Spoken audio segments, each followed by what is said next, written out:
forward for Cincinnati, a 6'6 senior from Long Beach, California, number 33, Terry Nelson. At center for Cincinnati, a 6'10 senior from Monrovia, California, number 44, Corie Blount. Let's talk about it. Hey, let's talk about it. Legends Unplugged, what's the deal? Speaking bluntly with C. Blunt and T-Nail. We tell it how it is and all due respect. The UC Connect, them Bearcats, we rep, elevate, graduate, we the final two. Still at it like we did the final four back in 92. Let's talk about it. Legends Unplugged with T. Nelson and C. Blunt. Yeah, let's talk about it. At Cincinnati, they get after. Ladies and gentlemen, welcome back to Legends Unplugged, another episode of Legends Unplugged where Cincinnati stories live forever and the truth always shows up ready to hoop. All right. Today's guest is a name that echoes through Lakota, Clifton, and every quarter in Bearcat Nation. We're talking about Keith Greger. Before I get into Keith, I'm Terry Nelson. And I'm Corie Blount. And we are Live. Funky Finger Productions. All right. Now we're talking about Keith Greger. 6'6", some say 6'7", Swiss Army knife forward that played 131 games for the Bearcats, one of the highest totals in UC history. He also stacked up 100 career wins in the black and red, a 3-year captain, a glue guy before the term ever existed, and a cornerstone of those early 90s Bearcat teams that were built on toughness, discipline, and straight-up winning DNA. Before UC, he was already a hometown legend, 1992 Ohio Player of the Year, a state champion, the pride of Lakota.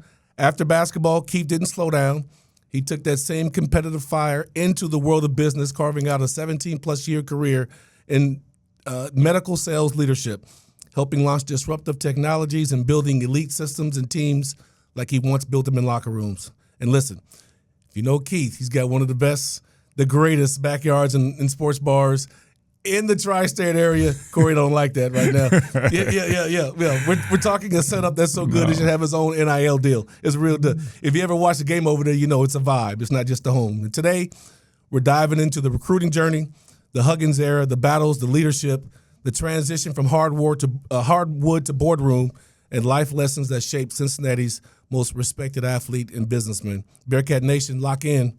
This is Keith Greger. It's Legends Unplugged. My dude. Thank you, Terry. That was a hell of an intro. Definitely Corie? one of the legends of Cincinnati basketball. I gotta admit that. Glad to be here. Yeah. So let's take you back. Dive into it. Yeah, let's take you back The beginning. to the beginning. You're a local legend. So when our first meeting for you, we walk in there and we see you. We're watching you play a basketball game because we signed this guy. You played basketball with us, and I'm like, okay, we signed Keith. Let me see what Keith is like. And we had just finished practice. Do you remember this day? We were sitting in the stands right behind the goalpost. And, man, you must have had about 5 or 6 dunks. Reverse dunks, follow-up dunks. You were shooting threes. And Corie was like, man, this dude is cold, man. I'm like, he going to replace Herb? Oh, we going back to the Final Four. Yeah, I thought we just found our new Rex Chapman for our team, man. That's how he was playing. Just had all the assets necessary that I thought to help us compete for another run at a championship. And I saw that early on, man, and I thought that's what you brought to our team. We did make a run. Yeah, that would have been against Louisville Fairdale. Yep. They had just won state in Kentucky, and that was our season opening game at Shoemaker Center. And I'd played with you guys in some open gyms and such on the court, but never with the seats pulled back down and filled or whatever. That was an amazing start to our year, which was a special year that year. Yeah. What do you remember most about your high school run at Lakota? Because this was before it was East and West. Yes. So it was one high school. It was really 2 runs because my junior year we were state runner-up, 26-2, and then my senior year we came back and won it. But my junior year, same team, totally different team, completely different team. My junior year we had a 7-footer, J.B. Reachner that started went to Syracuse. We had a 6'7" guy that signed with Richmond, and a 6'7" guy coming off the bench. So I was a small forward. Yeah, loaded. I was a small forward that was bringing the ball up the court a lot. Yeah. And then the very next year, I look around and I was the tallest guy on the court, and so I was doing all the dirty work inside. And so 2 completely different teams. But that team, my senior year, was all the guys that had come up together through middle school, high school, the core group, a guy with probably 7 or 8 seniors that had played together so much that it was just, it was a true team in the sense, more so even than the year before. Now, your senior year, you guys had a hell of a run, right? You made it to the, championship game here? My senior year was when we won it all. Okay, right? yeah, okay. So we had fallen short in overtime my junior year, and then came back the next year completely unexpected, and ended up winning state in overtime. Now, when you think back at that time, what was a guy or who was a player that you remember, like, because you were a dog? Who else was a dog that you competed against that you can remember? Well, Lakota is in the GMC in the Greater Miami Conference, and so we had studs in there. I mean, we had Chris Kingsbury at Hamilton, who went on to play at Iowa and have a prolific career. Greg Simpson was the big name. I remember Greg. He was Mr. Basketball my junior and senior year, and Greg and I actually came up on the AAU circuit together. And where did he go to same school? Team. He ended up, he went to Ohio State out of the gate, and then ended up bouncing around with a couple other places, I think even West Virginia for a year. Okay. But being in our conference, we played Greg twice. Okay. Beat him twice. Okay. And then ended up, because Lima is so far out and the way they did things, it was all local, they ended up in a different bracket completely. Okay. So I think that's the first time until that point that any 2 teams from the same conference had ended up in the state championship together. Otherwise, it was completely almost impossible. So you have this hell of a run, champion, and then now it's time for recruiting. Who was all recruiting you at this time? So my final schools were Indiana, Purdue, Hoosier, Arizona with Lute Olson. And did you take recruiting Eddie trips Fogler to those was schools? Vanderbilt. I did not. No? I should have taken one to Arizona for sure. Absolutely. Man, you missed out, man. But I loved all my trips. I was close enough to Purdue and Indiana, and those were kind of the regional teams with Cincinnati. Those 3 were kind of all the front runners. Okay. Yeah. So I went to a couple Indiana practices and sat down with Bob Knight and had time with Damon Bailey and Eric Anderson, and went to Purdue with Gene Cady and all that. And those guys all, they'd come to my house and talk to me, as did Huggins. Well, slow down a minute. How was your interactions with Bobby Knight? He basically said, if you want to be part of this, you just got to say, I'm coming, blah, blah, blah. Okay. It really wasn't like he was recruiting Keith Greger. He just said, if you want to fit in as a jigsaw piece here. Yeah. Whereas with Huggins, it was like, we run this system, and here's how you fit in, and here's how you can, be personalized. Okay. At Indiana, it was Dan Dockage that was doing most of the calls and recruiting, and he was a character. Okay. So, he was the one that I got to know better than Bob Knight. Okay. See, first of all, they lied to get us here. What'd they do to get you here? Right. They didn't lie. They just sold us a dream. That's a harsh word. We were supposed to get condos on the beach. And a car. Yeah, we test drove cars. Yeah. And we kept waiting on the paperwork for like 4 months. Paperwork never came through. Never showed up. I'm just wondering, what tactic did they use to get you here? Why did you choose Cincinnati? Well, the problem was you guys were listening to Steve Moeller. Yes, right. No question. Right? So, I was on the fence, and I was leaning towards Indiana most of my high school career. Yes. Okay. But I would come down here, and I'd play ball with you guys, do some open gyms and work out, and I'd end up sitting in the office, and Huggins, right across from his desk, talking to him at night. And so it was really kind of the opportunity to be the hometown kid and, have everybody know your name because you're local and you went here. That was something that I was actually trying to get away from initially. Yeah. But when Huggins kind of explained to me how these could benefit me on down the road, it made a lot of sense, and that's why I changed my mind. See, that's why you're negotiating deals right now, because he was real with you and negotiated, look, let's think long term here. Let's think getting you placed, you being a hometown legend, whatever you want to do business-wise, I know a guy. I can open a door for you, or you may know some people because your family is well established here. So is that how that conversation went? More or less. The opportunities when people know who you are, they expand, right? And everybody we were just turning the corner because of you guys and what was happening with the program, that people that wanted to be associated with Cincinnati basketball. Yeah. 3 years prior to that, probably would not have, that message wouldn't have landed with me. Well, we came in with a certain kind of confidence of coming from California, and we knew coming here we were going to represent an entire state. So I'm looking at a young kid like yourself coming in as a freshman, and you're getting ready to go against the caliber of guys like us. Was there any intimidation in your mind from them open gyms, or did you call your friends and say, "Man, I was on the court with these dudes are different," or any memories or anything like that? Every day, Corie. Every day these dudes are different. Absolutely. But that's why I needed the time to sit in the to do the open gyms and such. Yeah. I mean, I went to like Indiana's practices where everything is structured and all that. And I'm like, yeah, I know I can do that. I can do all those drills. I can do that with those guys. No big deal. But then you get on the court with a bunch of guys that are just superior athletes and phenomenal athletes. I mean, the times I had staring up at Lavertus Robinson, coming down the lane. Yeah. I mean, that's scary. Yeah. That's scary for a 17-year-old. No question. I needed that to realize, like, okay, this is going to be a challenge, but that's what I want to do. Is I want to be, that caliber, that athlete of a player. And me and Terry can both attest to this. Like, we never sensed that you weren't able to play at this level. You competed, man. Came in, he was fundamentally sound. Yeah, came in and kind of solidified your level that you could play at this level, man. And I think we were happy once we finally knew you were a part of this. But I was always questioning, how is he going to handle Hugs? Right. Once he gets to, because we experienced the year before, you know what I mean? So your first introduction to a real Hugs interaction, Kendrick what was Lamar that album. like? It was a Good Kid, Mad City. Yeah. It was. I feel like I solidified myself. There was one open gym where A.D. Jackson threw an alley-oop from half court. Okay. And, I never got a lot of alley-oops, but A.D. threw the most perfect alley-oop. And Steve Sanders went up to try to block it. Yeah. Uh-oh. Yeah. And so On his head. Steve Sanders Good ball. learned pretty quick. That boy got some hops.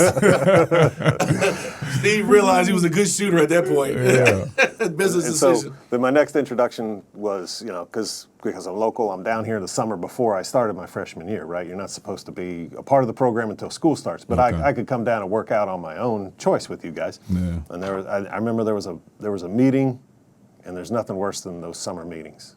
Because Hugs is going to go up and down on every person or whatever, who's not going to class, who's not working, who's working out and doing all that. And that was eye-opening. Was that when he took us in the racquetball? Or was he a part of that meeting when he took us No, down? that was the our That's not first, racquetball. when we first got Okay, there. okay. And I said, look, man, when I'm from Long Beach, California, we always say togetherness. Yeah. Corie was like, man, I ain't saying that old weak-ass high school stuff. I was like, man, we say family or something, togetherness. Yeah. Then we start saying it, and then it kind of grew into there. Yeah. Now, Summer times were fun until I went to Yeah. that meeting. I didn't realize you guys could screw up summer that bad. we also had, what we had aerobics. Man, we had all kind of stuff, agilities and Before different Billy things. Blankston had Tybo, we was doing all kind of crazy stuff Yeah. down there. Now, you're one of the only people. When I look at Kobe Bryant, who Corie played with, Kobe had 2 jerseys retired. He had an 8 and he had a 24, which is unheard of because he had equal amount of championships or runs at it on each side with that jersey on. You are the first person as far as I can remember, one school divided into 2 schools, Lakota East, Lakota West. You're in both Hall of Fames. How'd that happen? True. So the inaugural class was put in. Yeah. And then when the schools split, they each took their plaques and trophies and they doubled them and they put them in the hallway. That inaugural class pictures were done in black and white. That's the one thing that bothered Color me. was very prominent, right? Well, his kids probably saw that and thought Out of different. school in '92, I'm not sure when the inaugural class was, but it wasn't that far after. Run that through an AI program been color. and get those colors enhanced and donate it back to the school. Don't just let you look like. I'd pay for it if they're willing. There you go. Good, I'll do it. I don't know, but you did wear your socks up to your knees. That's why I called you Hoosier. Yeah. Because you look fresh out of Hoosiers with socks up to your knees. You played your whole career like that. That style might come back, Terry. You don't know. Yeah, what brought that? I mean, where'd that come from? It was up and down. I Okay. mean, sometimes it was a dusty floor or whatever, and you take the Because you sole did of your used shoe to and wipe you used your, to swipe I remember you used to wipe Help your feet clean on it. your, yeah. Used to do that every now and again. Yeah, I do remember that now that you said that. Correct. Now, you played 131 games, tied for second most in history. What does that say about durability in this age of, players now medically almost either being told to sit out a game because they're not feeling 100%, or let's save you for this game. Like, you played in 131 games. That is a lot of games to play in. What's your how do you feel about the durability of today's college athlete? Oh, today's college athlete? I don't think it's about durability. I mean, I don't know. It's just an internal thing. I mean, that was just something that was never even on the table for me. Yeah. That was 131 consecutive games, and the closest I came to missing the game was I had probably my best offensive performance going against Marquette at home, and I turned my ankle. Yeah. And it was a nasty one, and I didn't walk for 48 hours. I was on crutches, but crosstown shootout was Coming 72 hours later. So Nothing hurts I was now. going to make that. So that's the closest I ever came to not doing anything. And then probably a week or two later, another game where getting loose in warm-ups, that ankle just didn't want to go. Yeah. And I pulled myself out of the game. Hugs was going to start me, and I said, look, I can't go. And he came down to my bench at in the first half a couple of times and said, you ready? You ready? I'm like, I can't do it. I can't do it. Just checking to see. And then I went in the locker room at halftime, and all of a sudden, as I'm walking back out to the court, I was like, Hugs, I think I can get some minutes in today. He's like, great, you're starting. Get in there.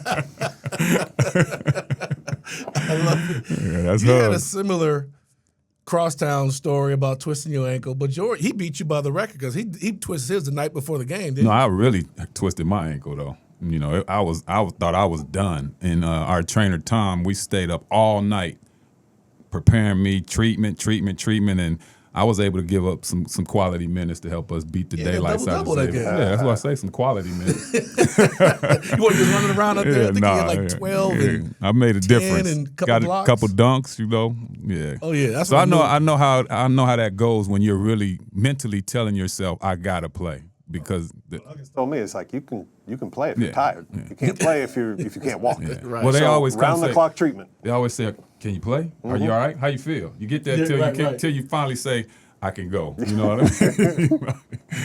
Yeah. What's one game in your mind that keeps playing over and over and over? To me, it was the Memphis game that we played at Memphis, and this was our senior year, and we had already beat them three times. This was the conference championship, and Penny was coming down, and we had a 2-point lead, and we knew if he went left, he was going to shoot because he was a left-hand driver.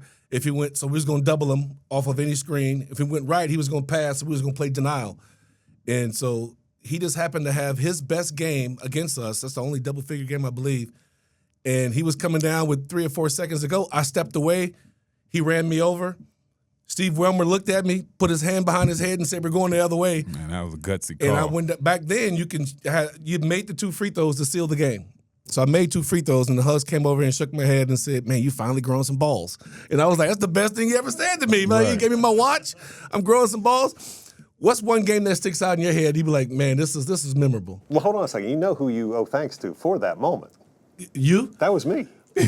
you gave up the So- straight line drive. I'm going to say there may have Thanks, been, kid. there may I have was been on the break, I thought. maybe there was 10 seconds left in the game. Yes. And Hugs put me in the game to go get the ball and make free throws. Yeah. So I got the ball, got fouled. Yeah. I went down and missed 2 free throws, and they came down Yes. to And run Terry over. Okay. And so I was always wondering, man, who did Hugs put me in for that was a worse free throw shooter than Terry? Who was it? I don't know. remember. But I nailed my free throws. Yeah. I probably was out that part. No question. Yes, he gave No me. question. Yeah, it's funny. He put me in. No But question. that moment, though, it's those moments that you keep playing back over and over again, and you define your life by the moments that you achieve something, you accomplish something that you didn't think you can do in the moment, Yeah. because the moment presents itself to everybody. When you came back, you saw that transition from high school to college. What was probably the most difficult thing in that transition? In that transition, I mean, the speed of the game is the one thing that changes for everybody. The speed and the size of the athletes. I had the luxury of coming down and seeing you guys practice here before, so I understood the concepts, I understood the slides, but then being in practice and doing the slides and knowing what 100% really means. Terrence Gibson was constantly in my ear pushing me and Coach Rat. making those things happen.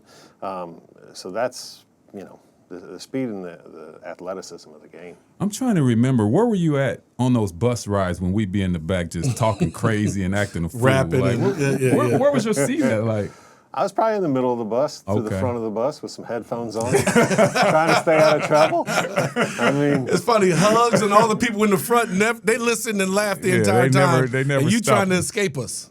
I mean, between you guys and Jackie in the back of the bus, there's nothing good happening there. Bad news. so you get on a team that has senior leadership with our group, right? Mm-hmm. So had some success. We go to the Elite Eight and end up losing, and now it's your year the next year. You kind of are the senior statement, even though you're a sophomore, I believe, right? You and Lizelle, maybe? Myself, Lizelle. Yeah, Lizelle was Curtis. a junior. He lost a year with Prop 42. Yeah, but I'm looking at Keith to be more of like a vocal leader. Correct. Lizelle really didn't. So go into that, like you had D'Antonio Wingfield. You had a whole crop of guys coming in that you had to really kind of acclimate them to not just the Bob Huggins style, but the Bearcat style. Can you reflect back on that transition for us? Yeah, we lost 6 seniors. I mean, Yeah. that was the leadership, and we brought in 6 freshmen. Yeah. Right? And, so we got guys coming in from various backgrounds that, didn't necessarily understand what the Bearcat Those 6 way freshmen, meant. D'Antonio Winfield, David Evans.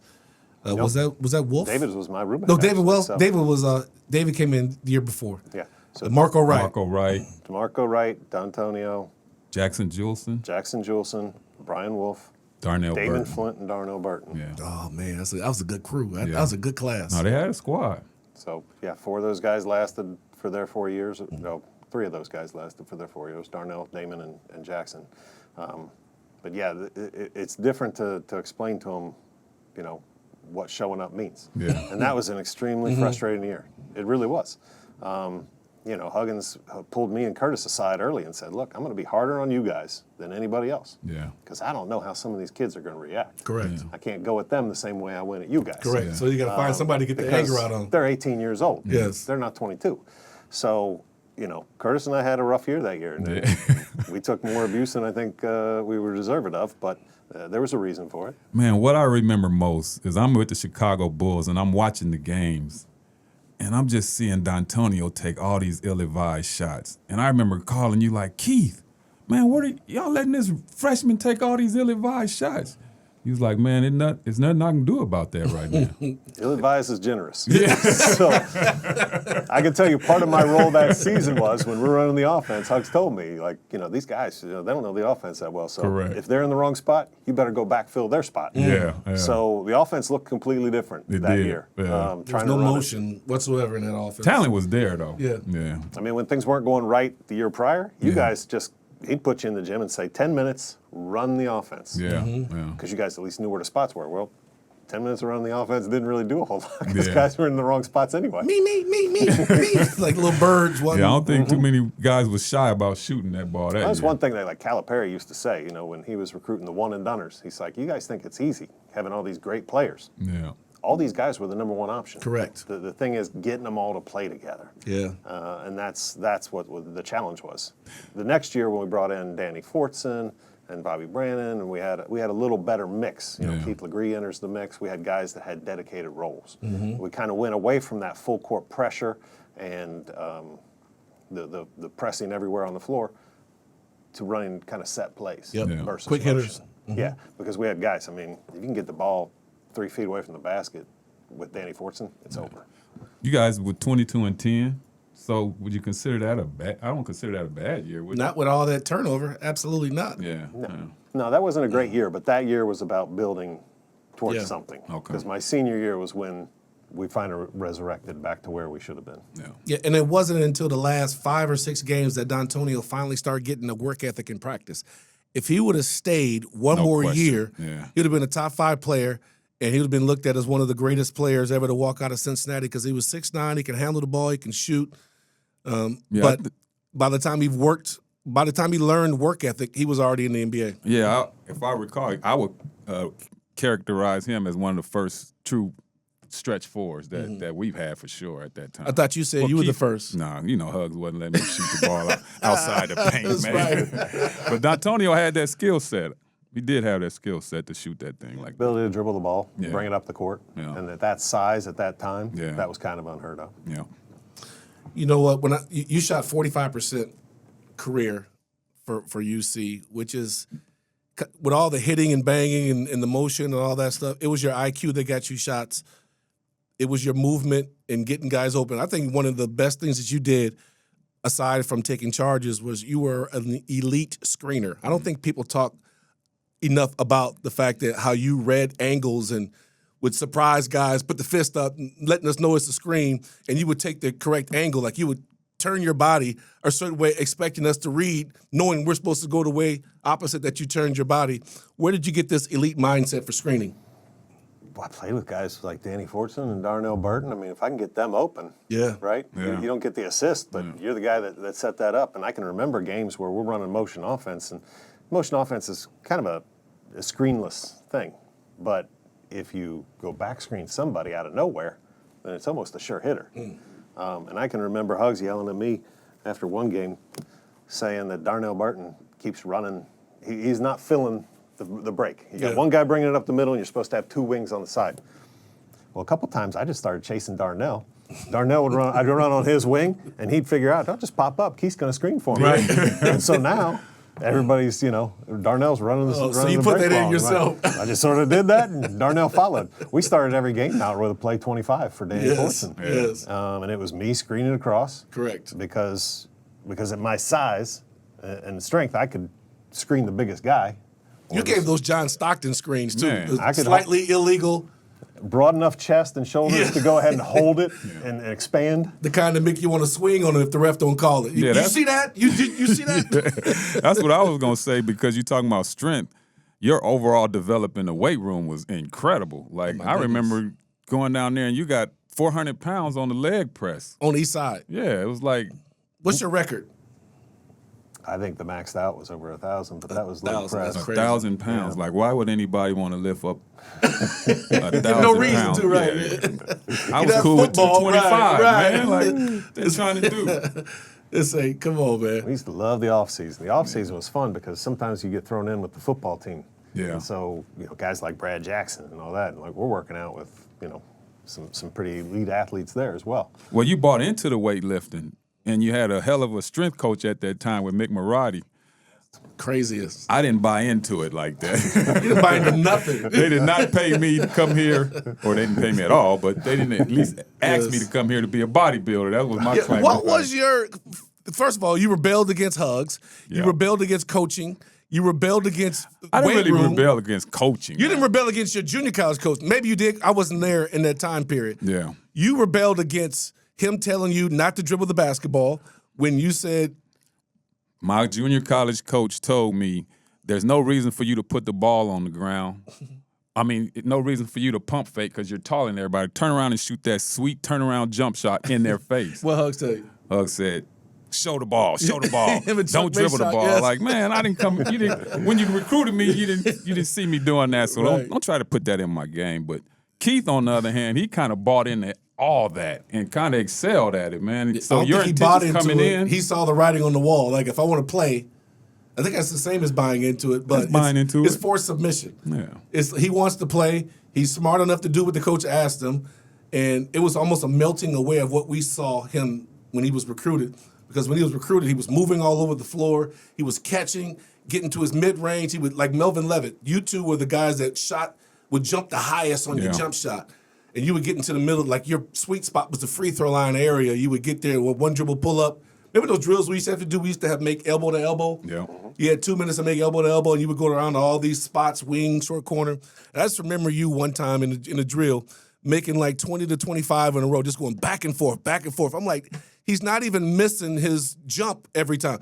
Every time you're still getting that lift on your jump, which I'm like, man, he's got to be getting tired. But that goes to the 1,000 pounds of your leg press and the height that you got on your jump shot. Well, and these were shots that were in the offense, right? Yes. Our zone offense was pop. Right? You're going straight to the high post on this side, straight to the high post on that side. So, there was good reason to develop that. Yeah.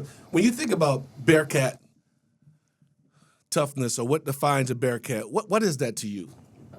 I mean, I think everybody that when they think of what is a Bearcat, they're thinking that 6'6", a 6'6", 6'7" guy, the muscular guy that's in there pounding, taking on the 6'9", 6'10" guy and just beating him down, right? To be tougher and, have more stamina than the next Eric guy. Hicks and What was our, I think our team, Eric Bobby Hicks Brennan. I think our team mantra was like bigger, stronger, faster. Yes. than everybody. And that was Mickey Marotti right there. No question. No question. Man, he had some big guys. So, yeah, the physical. Senior year, I think we may have had 8 guys bench pressing over 300 pounds. That's crazy. Come on, somebody. Unheard of from a basketball program. I wouldn't have been on that team. So when you talk about weightlifting in the weight room and why is that so important? Because when you present a certain style, if you're going to be tougher than everybody else, it's not just the physicality that makes you tough. It's the mindset to push past the personal mood of being uncomfortable because you're tired. Like knowing that we were tired and Hugs didn't care or Mick didn't care because Mick would be on the sideline with this little lawnmower type of deal. And if Hugs be like, you know what, take him on the sideline, get him, Mick. You didn't want to see Mick. You did not want to see him, Mick Marotti, because he didn't care about your personal mood. He was going to make you do that. And if you don't want to do it, he's like, okay, I'll see you at 5 in the morning. So you didn't want those 5 in the morning ones. You wanted to do what you wanted to do before Hugs sent you over there to them because that's like being kicked out of the principal's office and going down to ISS. Well, and we used to have practices where, Hugs knew, well, you guys aren't going to make free throws, so I guess we better be, physically tougher than everybody else. So we're just going to run. Yeah. And we're just going to get in. We just went hard. I mean, I'm just thinking because you played with Danny Fortson, of course, Roderick Monroe, right? Yeah. He was a beast. He was over 400 pounds. Come on, man. Yeah, he was. He was over lifting 400. Why? He broke my record, didn't even know he broke it. I had 345, and Rod was on the thing, and Rod was like, come on, man, how much I got to do it? Like, he didn't want to do it. Yeah. Mick's like, just get on this thing. He was like, come on. So he's benching like 225, and he's like 25, 26, 27. He goes, do I got the record? He said, oh, yeah, you got the record. He puts the thing down like, I'm done. Like, he could have won another 10.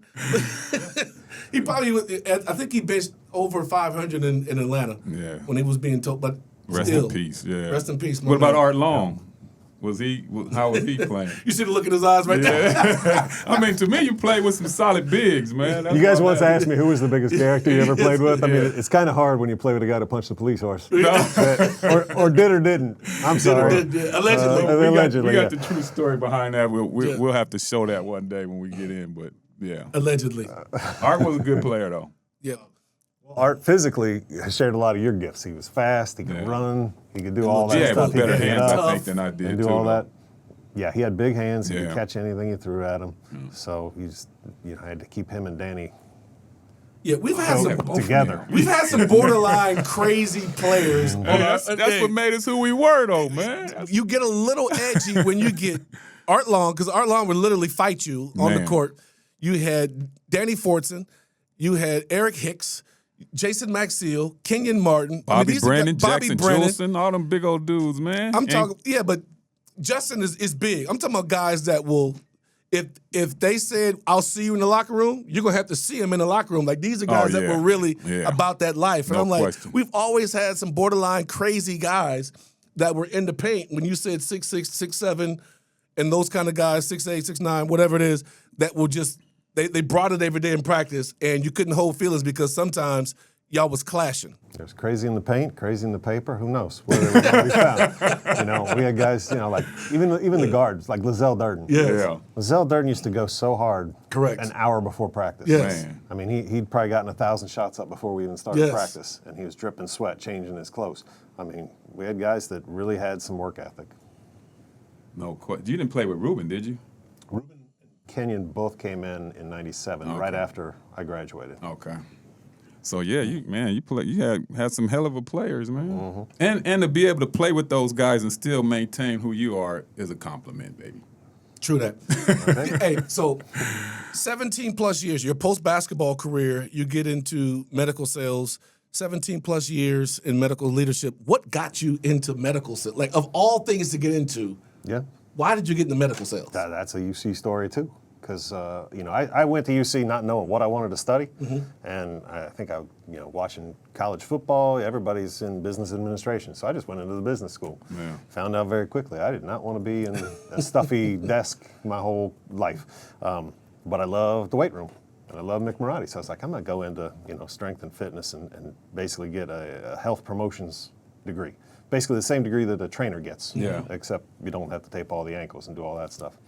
So I did that, and then after graduating, I'm working a few jobs or whatever, go to eat chicken on the run one day. And the owner, Ross Bachman, rest in peace, he says, I used to think you would get into something like what my brother-in-law does. Yeah. What's your brother-in-law do? He's, I don't know, but it has something to do with what you did. So I'm like, all right, well, let me talk to him or whatever. So I talked to him, ended up talking with somebody else, ended up talking to a recruiter who ends up putting me in the medical field. Okay. And so I'm interviewing with all these medical companies, and I got one job on the line, and I'm like, all right, I need to get some background here. So let me go talk to somebody I know, a doctor. And so I went to Angelo Colosimo, my team doctor. And so I said, all right, what do I need to know? And he's like, you need to know 2 things. Number 1, you'll never be as smart as the doctor. So you don't need to know how to doctor, but you better know your product inside and out and be the best at it, be the smartest person in the room. And number 2, when the doctor says jump, you don't ask. You just jump. You jump as high, you jump as fast, as many times. You just do whatever they ask or whatever. I was like, well, I did this in college too. That's right. Correct. Let me ask you this, because I done been in the doctor's office and in the waiting room, and then all of a sudden I see those medical people coming in to. Yeah, but they also bring a lot of food with them. Yes. Is that part of the sales pitch too? Like, do you bring food to your clients? It depends on what your role is. The brings pharmaceutical reps meet in there. I'm in the OR most of the day. Oh, okay. So I've got my time. That's probably why you got a big bourbon thing at your house, because Man. your gifts are a little different from male doctors than a woman coming in with wings and. I was smart. My Chick-fil-A. first job was in orthopedics, guys like Colosimo or whatever. So here I come out of playing at UC, and then I go to all the sports medicine guys in town. I mean, bypass the front girl at the front desk real easy and just go straight to the doctor. I mean, they were very open to talking to me. Signed an That autograph helps. and got the deal done. We know how that goes. Correct. Hey, UC athletes understand what he just dropping some game. First of all, he did research. Yep. He did his research. He found out who to talk to. He wouldn't talk to. They led him on a rabbit trail. He started talking to whoever he led him to, the next person. And he finally landed in a spot that he didn't have no idea that he was going to be in this spot. So I think there's some nuggets that can be taken from there, like just be accessible and be open. And I think you, with your skill set, the fact that you were a hometown hero, you kept everything clean, you shook people's hands. You're one of the few people that will come out and sign the same kid's autograph every time that comes up after the game when everybody else was sneaking through the back door. You know what I mean? The back door. Nobody wanted to sit and sign. Like the same kid want the same shirt signed. I said, I'm right here. Can you sign over here? They wanted all that stuff. And you be one of them guys out there, you, Lizelle, coming out there. And I'm watching, because I'm a manager on the team at the time, and I'm watching you do all this stuff. And I'm like, okay, so there's some symmetry in there watching you operate from where you were when Corie was talking about, man, this kid right here is cold from your whole career. Now seeing you in medical, so I can understand there's got to be some times where the guys are not, the doctors or whatever, stuff's not going right in the room, and they're not feeling up to, hey, Keith, the buddy type. So there's some times where they may get a little, you don't take it personal, but it's one of those times where, you know, it's stuff is real in here. What's it like when you experience those moments? Well, you come from the background that we did. You know, like Dennis Rodman used to always say, there's like gods and then there's athletes. Right? Yeah. So being the athlete, being the one that everybody wants to see and talk to and get an autograph or whatever, then you go into the real world. You have to take some humility and take a step back. Come on. Right. I mean, when I'm in the OR room, I don't care if the doctor's asking me what about this story, about this game. I'm still not the most important person in the room. Yeah. You know, the doctor doing his work is the most important person. So you have to be willing to take a step back and accept Did you that. learn this, or did you come in with this mindset? I learned this playing with Danny Fortson and Jamal Burton and Nick. There you go. And, you know, like, yeah. Find out what your role is. I might be a six-man today. And they came in with some fire, man. That was no a good question. recruiting class. Yes, but I see that. No, Yeah. I saw that in Keith, and I'm not just saying that because he's here, man. ever since I've met you and our friendship, man, you've always been like a professional to me, and you carry yourself that way. So you can just see success in certain people, man, and you always exhiberated that. Everybody experiences a different change when they come from high school to college. Yeah. You guys were the ones that helped me transition into that. You know, Westchester being rural, being where it was, coming to an inner city kind of Cincinnati feel or whatever. You know, I had Corie Bougie now. He live out there. I had people that could relate to it and be friendly and give me some help. So we're coming up. April 17th is the premiere of the Bob Huggins documentary. Man, give us your personal opinion or perspective about Bob Huggins. Personal perspective. You know, I think Hugs is. I know people always say he like helps all these underprivileged kids and do that. I mean, Hugs asked me once, why do you go to college? What's it for? I was 18 years old, and I'm like, oh, you can get a degree or whatever. It's like, no, it prepares you for the real world. Right. And so our experiences, what he did to everyone was to prepare you for the real world, right? And so that's not just for the kid from the streets that he's bringing in to try to elevate them. Yeah. It translates to people like me, who are coming to school and trying to get a degree to try to elevate, where I'm at. Yeah.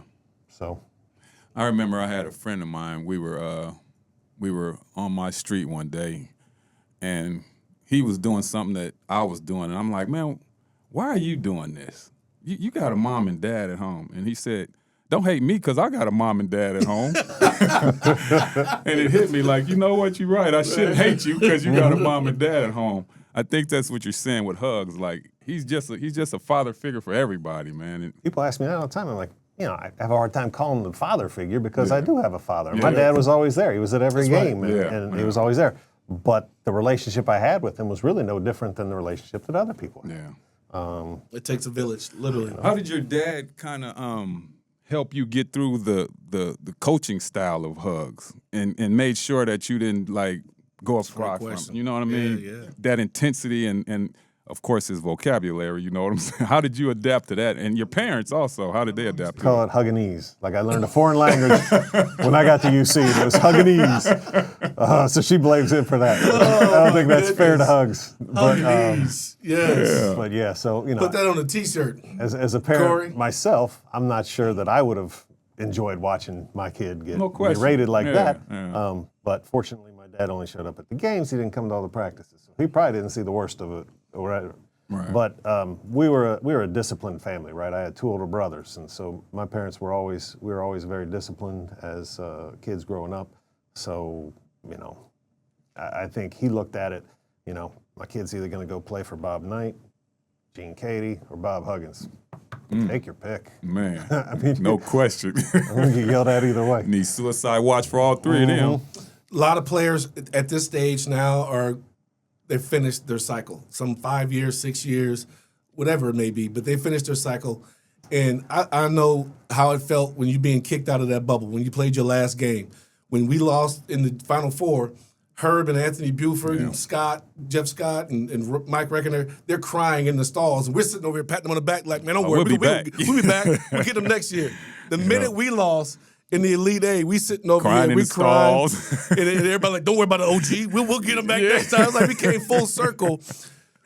Now that it's over for athletes, what advice would you have for athletes transitioning into the real world?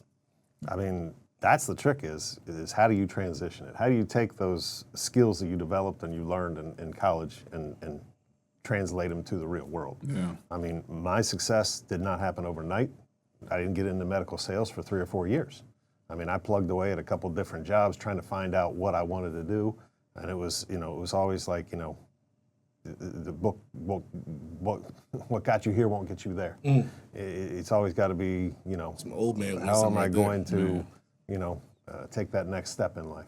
So you had a successful high school career, and I would consider you had a successful college career. How did you avoid coaching after you got done? Avoid it, like it's calling them. I played 131 consecutive games for Bob Huggins. A lot of knowledge in there, when man. I finished, I was kind of finished. Oh, were you? Like You spent your mind's money allotment? There would have been opportunities. Like if I'd have gone overseas, Yeah. who knows what happens, what country you end up Yeah. in. And I don't really have a big love for going overseas. Right. I like staying home. So that wasn't of interest. And going into the coaching ranks would have been possible. But I just always felt like, my dad played in the NBA for 7 years. Okay. And he translated to having to have a real world job and all that stuff. I knew eventually it was going to have to come to that. Yeah. So why not start now and just get a head start on what's going to be the rest of my life? So you're walking around and you're working, but how do you avoid those AAU teams saying, "Hey, Keith, we need a coach," or "Man, why don't you come be an assistant," or He was "Come for a speak minute. to our Yeah, team," and yeah, all yeah, that. yeah. You know what I mean? Because that's what I get. I'm sure from you being from here, I'm sure you got it a lot.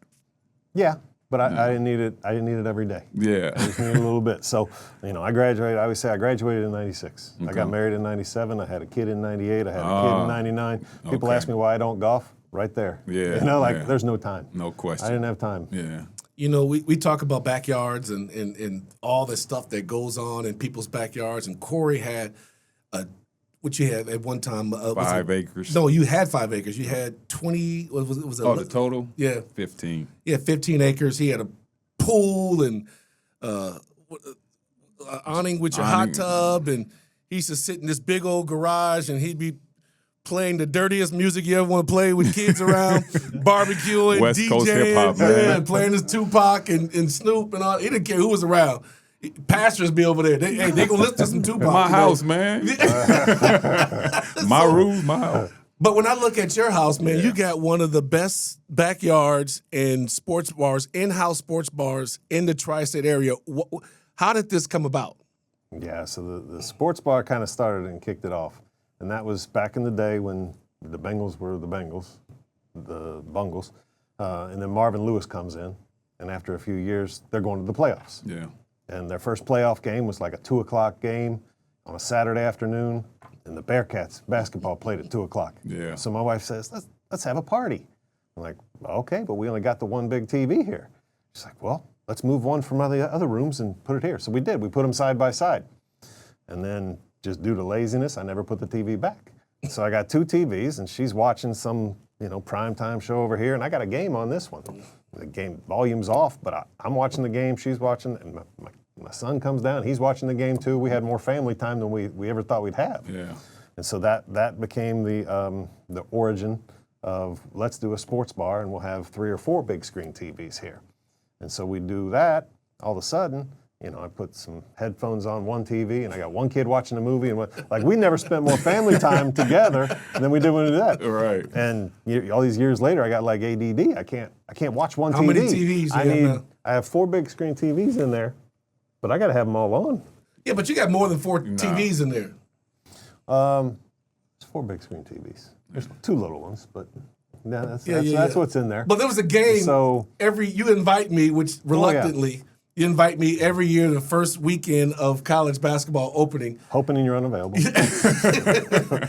And there's a game on every TV. Yeah. It rivals BW3s. You got a couple of coolers Put filled with TBS here, TNT Yes. here, True TV here, CBS here, and you got all the games. Come on. It's like a Saturday afternoon during football season. There's nothing better than having an SEC game, a Big 10 game, a Big 12 game. You got, every game showing.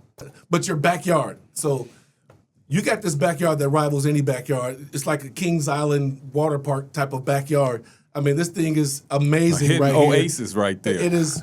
Who did the design, and why did you think to maximize your entire yard for the sake of a backyard environment? Yeah, I just don't like cutting grass there.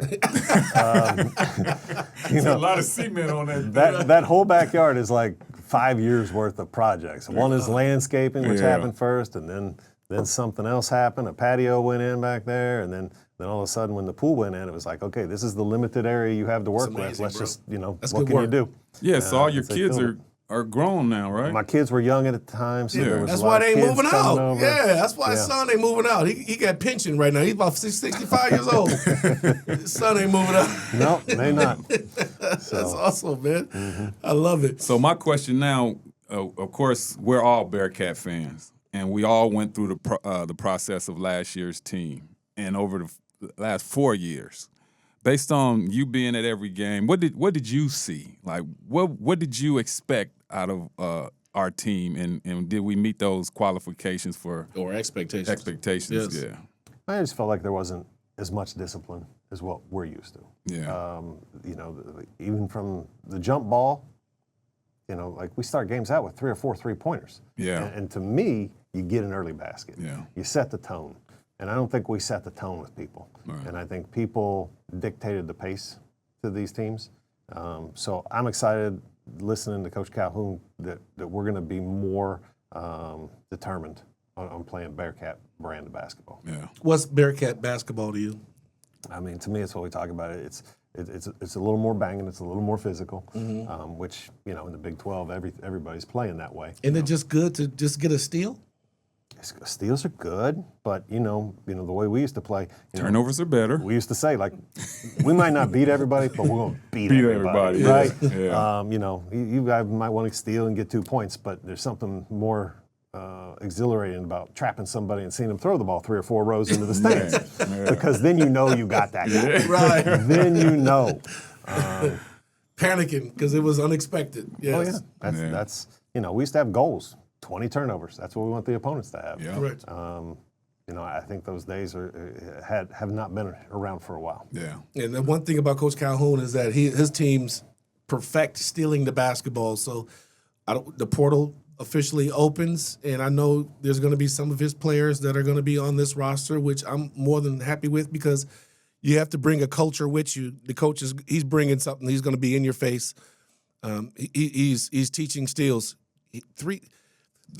His 2 seasons there not only were the 2 best back-to-back seasons they had in their school history, but he broke steal records. The first year he got there, he broke it by 63 steal record. The next year, which is last year, he broke it by 7. So he broke his own record by 7, almost 300 steals, which means his teams are in the passing lanes. They're throwing lobs. They're pressuring the basketball. They're outthinking you, and they're being. If you get almost 300 steals, you know how many deflections you got to be getting to? Man. Yeah. Disruptive. So it's been a while since we had a disruptive team that from the beginning to the end, we've had great talent here, and we've had some good teams that didn't experience. And I'm upset that guys like Day Thomas didn't experience the tournament. I'm upset that our hometown guys, Jeremiah Davenport, didn't experience the tournament. Landers Nolly, your boy, did not experience the NCAA tournament. We've had some guys come through this program over the last 7 years, and unfortunately, they were not able to experience the tournament. Yeah, I played with guys in the high school that went on to play at other schools. Yeah. And, you know, they come back and they're like, look what I got. I got a watch from the NCAA tournament. I was like, yeah, I got 4 of those somewhere. That's just what you're supposed to do. That's what you get. It don't mean anything. Right. You know? Yeah, right. I don't even wear my Final Four ring, but it's Me neither. it's around. Yep. And shout out to Claude, yes. But but when you understand what the culture is and the mindset that it takes, where you are right now, if you had to sit back using AI or whatever and look at that 19-year-old Keith Gregor, what lesson are you going to give to that young man? Yeah. Whatever you're doing, keep doing it. It's working. It's working, yes. You know, I think of the game of basketball, it's like really simple. Like the team that puts the ball in the basket more times than the other is going to win. Yeah. Like that's a simple thing. How do you get there? You got any regrets? Don't let the other opponent do what they want to do. Yeah. Just don't let them do it. You know, I walk into Fifth Third Arena, I can still hear the echoes of people yelling for me to shoot the ball. Shoot, shoot. Like, you know, I'm one of only 10 people to get 100 wins. It's the first one to get there. Man. I think I had the most postseason wins of all time. I mean, it's hard to really say, you know, the regrets That you I didn't have do are it the 2 right Elite way. Eight Yeah, games that no should have question. been wins. Come on. You know, I should have gotten that Final Four. Yeah, that's what people used to say, why don't you shoot more? Man, that's not my role. And I'm being successful at this right now. I'm not here to try to adhere to what you guys are saying. I'm trying to fit in with my team and help us win. And I defined my role as somebody who was going to be a defensive-minded player. And that's what led me to the success I had, I think. Terry, on the other hand, we averaged about 21 in junior college, and he got here. And after Hugs, and PG to death, he became a defensive player. You know what I mean? So we bought into our roles for the betterment of our team. And I think you're one of the poster childs for that, based on your career and how you carried yourself, man. So that's what I would look at. If I averaged 4 points a game and I only scored 2 points in a game, Yeah. And my guy averaged 16 points a game and I held him to 6 points a That's game. yes. My plus-minus ratio. Come on now. Man, That's what it's about. no question. Yeah, I used to look at it, and I told Hugs, I was like, Hugs, let me guard the best post player. Let Corie Yep. block shots and rebound. Like, I ain't even trying to rebound. I'm just trying to make him miss and push him farthest away from the basket so he can't get the rebound as possible. Like, I didn't have an ego. Once I quit and went back home to Long Beach, California, and Hugs sent Corie out to get me. And at that point, I died to self because I said, if I'm coming back, every kid growing up thinks he wants to go to the NBA. Yeah. And at that point, I was like, I got to do whatever it takes because I can't come back home. I can't disappoint the people that did everything that they could to get me to this position. My boys in the LBC and the pack, I can't let them down. Like, everybody's cheering on me and they're waiting. I can't go home and say, man, I couldn't take it or I couldn't quit because there's no quit in Long Beach. So I said, okay, I got to come back and I got to get. At that point, I died to self. I didn't want to shoot the ball. I was like, look, we had 4 forwards that were in my position. And how Hug sub was, you messed up, get his ass out, you go in. There was no rhyme or reason to why he was subbing. Yeah. So I said, okay, I'm going to find out what he wants to do. I'm going to find out that nobody else is just coming here to play defense. Nobody else is taking charges. I had an example, Shelton Grisby and JUCO. Nobody else is ball faking and finding guys where they like to shoot the ball. So I'm throwing the ball to Eric and Corie. I know Corie likes to bounce pass to his hand so he can catch it in face. I know when we were running a certain play like 5 where I flash into the high post, I can just throw it at the rim because Eric, big hands, is going to catch it and put it in.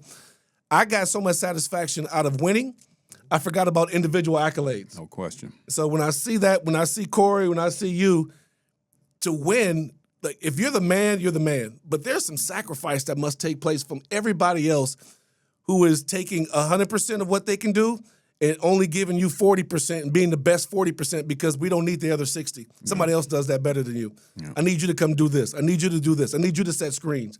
I need you to be a leader because they'll listen to you. I need you to take this guy on the side and show him the offense. So when I look at things like that, I think sometimes your value is not as – people don't remember you in the terms of a Melvin Levitt or these flashy names. But, man, the 131 wins – that means something. That means that your teams were about that life. Like, it wasn't just about scoring with you. I mean, you are a local legend and a legend that's forever going to be in the minds of people. Definitely the Iron Man of UC basketball, man. I'll take that. Definitely a legend. All right, so the last question. So 20 years from now, I mean, you already passed. How long has it been since you played? 20 years. The Gregor Club's been around for 35 years. That was a chicken on the run. And that was 30 years. 35 years. 30, yeah, so my goodness.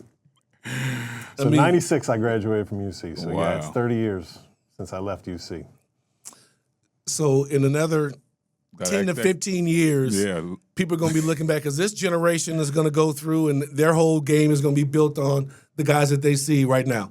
Mm-hmm. Just like Coach Calhoun's was Melvin Levitt, Ruben Patterson, and Steve Logan. Those are his guys. I went to his, Melvin went to school with him. That was his neighborhood. People are going to come back and they're going to look at you being a local legend, led his team to back-to-back Final Fours and 1 state championship, player of the year, go to UC, the most wins at the time when he finished, now he's second in UC history. What do you want people to remember about you when you're long gone? Or hopefully not in 15 years, but at least 15 years from now.